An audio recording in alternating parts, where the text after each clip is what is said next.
Today's tutorial, how to parse a PDF file in C#. How's it going, guys? I'm going to discuss how to parse a PDF in a C# Windows Forms application using the IronPDF library. As you can see, I've already installed IronPDF via the NuGet package manager. So if you'd like to follow along, make sure you do so. So let's move on to our form.cs file and dive into the code. Here we are in our Form1 class, which is part of our IronPDF Windows Form tutorial namespace.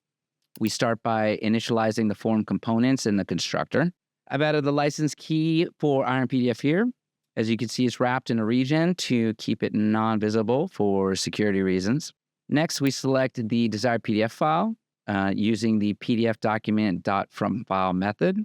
So for this example, I'm loading a PDF from my F drive. Then we use the extract all texts parentheses method to extract all the text from the PDF. And then we display the extracted text on a label in our form. Now let's go ahead and run the project and see what happens. All right, so as you can see, here is our output in our Windows form. As you can see, the text from the PDF is perfectly extracted and displayed in our label. On the left, we have the original PDF. And on the right, you can see the parsed text in the application. That's our tutorial on how to parse PDFs in a C# application using IronPDF. All right, we hope you found this tutorial helpful. As always, give us a like and subscribe if you want some more videos from us. And if you haven't yet, check out the power of our software. There's a link in the description below. You can download it, install the package. Enjoy.